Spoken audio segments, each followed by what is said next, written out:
Welcome to Simply Liminal. My name is Stacy. This is my daily 2-card reading for Wednesday, January 17th, 2024. We are past the half mark in this month, just sliding right into the new year. I invite you into my liminal space. I believe that liminal spaces are mystical transition spaces where you're kind of in between. You know, you're in a doorway, but you're neither in the room nor the next room. Or you're on a path, but you aren't off the path this direction. Or you're not back at where you started. Like liminal spaces. And I think that oracle cards are a simple and beautiful way for our divine self to guide us, for our divine creator to guide us, for the messages of our spirit guides and guardians to come to us. So this is the Mystical Shaman Oracle deck, and this is the first time I've worked with this deck. So I'm kind of learning this deck with you guys. Actually, some of you may know this deck much better than me, but it is by Alberto Villoldo, Colette Baron-Reed, and Marcelo Lobos, and so far it is beautiful. Like, I am just captivated by the cover artwork of this gorgeous, deep, intense gaze with the third eye, like, lit up and activated. It's been beautiful. So I invited my spirit guides and guardians into this space, the spirit guides and guardians of the collective, the spirit guides and guardians of anyone who will watch this reading, no matter whether it's today, tomorrow, next week, or next year. I truly believe that whenever you come to this reading, there was something in it for you at that time, in that moment. I just think that's how these messages come through these cards. I think that's how the universe guides us. I did a real bad job with that shuffle. Okay. Not my best shuffle. Sorry. The cards are like pretty much refusing to shuffle nicely for me. I wonder what that means for our message that we're going to get today. All right, let's try this again. So my daily 2-card readings involve the energy of the day as well as the focus. Hi. Really interesting shuffling energy. And this card, it just turned itself right around. I don't know what that's trying to tell us, but I said the word energy when I noticed it. So let's make it our energy card. Okay, so energy. And the other card I want to look at is our focus. So the energy is what's coming at us during the day from the universe, from maybe it's our work. You know, it doesn't have to be big energy. Sometimes it's small energy. Sometimes it's the energy we get from our families. Sometimes it's the energy we get from our workplace or our coworkers. Sometimes it is the energy of the divine universe. And the other thing we're looking at is the focus, which is then our effort, our intention, or our response that we put into the energy coming at us. So this is our focus card. So I'll read these intuitively, and then I will read from the book as well, because these cards are beautiful, and the book so far has had beautiful, beautiful insight in it. So we have the lower world. This is our first repeat card. It's really interesting to me. We've seen this card earlier in the deck. It's 2 days ago, 3 days ago now. I can't quite remember. But this was the card when I was trying to shuffle that when I straightened everything up, it was the other direction. Like, it wanted to be seen again. It wants us to be aware of this mystical, deep energy. Our soul's energy, this planet's energy, this divine universe's energy. There is something here in the ancestors, in the bones, in the stones that we need to listen to. This is also a card not really of action, but a card of watching and waiting. Like, it's always there. This energy is always with us. It's not like the sun blazing down on us for half of the day.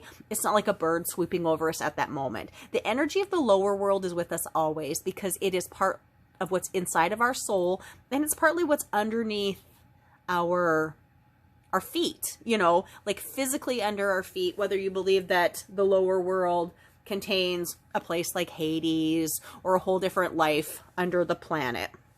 So let's see what this card says again. We did look at it once, but I want to read from it again. And I'm very aware that this was the card that made its attention be known to us. So it says, the lower world holds the hidden treasures of humanity. It is a place of rich and fruitful darkness where we can find the disowned parts of ourselves and the abandoned aspects of our psyche. The lower world is a place of our ancestors, where we discover the gifts and lessons from the past. It is the realm of the collective unconsciousness. Here we can meet our demons and transform them into pure energy, our source of personal power.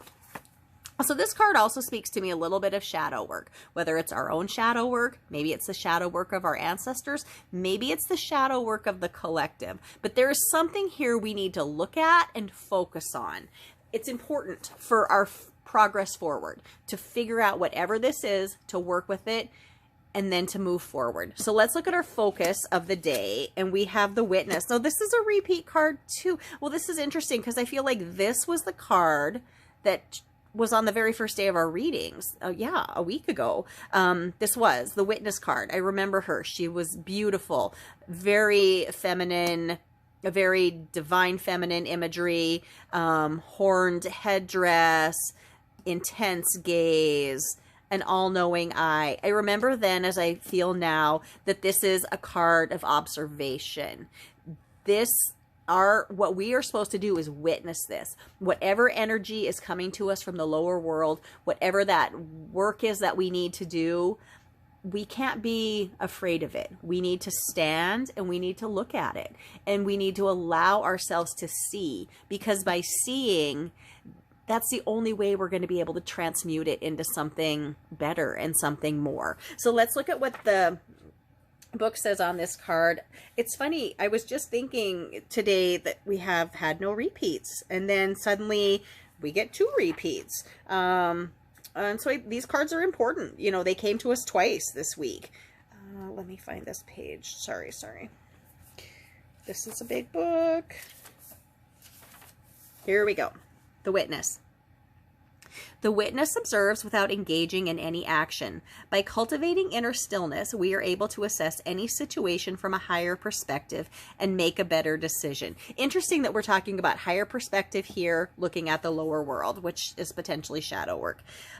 When we can be present for someone else's difficulties with stillness, then we are able to truly hear them and give better advice. Sometimes we can be so still that we are a mirror for the other. Then, through our presence, they receive their own answers. So I don't know if this is telling us that we need to be a witness for our own shadow work, our own bones and stones and ancestor information, or if we need to be a guide to help somebody else be a witness to their own work that needs to be done. It's probably both. We all have work we need to do. And sometimes we try to hide from it. We try to run from our work, or we don't want to see it, or we want to avoid it. But these cards coming back to us tell me it's not to be avoided. We have to do it. We have to witness, focus, watch, look at this energy and do something with it, in the sense that we need to maybe just observe it and acknowledge that it's there, and then we can move on and transition, which is what we need to do, because our lives are about growth. We're all in a period of growth and expansion and trying to become more and learning more and becoming more and helping others learn more and helping other people become more. And so I think this day is telling us, whether it's us or someone else, or we're helping somebody else, we all need to stop and witness the information that we need to see, do our work, and then we can move on. Oh, this is a beautiful reading. I'm excited for this day. I'm a little cautious of it, but like not in a scary way, just in a like, ooh, what's coming at us? Pay attention. Pay attention and watch it calmly. That's my advice to you from this reading. I hope you found this reading helpful. I hope you've connected with it in some way. I hope you've enjoyed this trip through this card deck. Again, this was the Mystical Shaman Oracle card deck. I'll have a new deck tomorrow. I'm not sure what it's going to be yet. I've really kind of just allowed myself to be guided from it. I would love to hear any comments that you've had about this reading, about this deck, about my style. I would love to hear any advice. I would love to, like, this was a new deck to me, so I would love to hear anybody who has any experience with this deck, or how they've found this deck, or how it's felt to them. Anyways, thank you so much for your views. Thank you so much for the likes. I am so grateful to you all.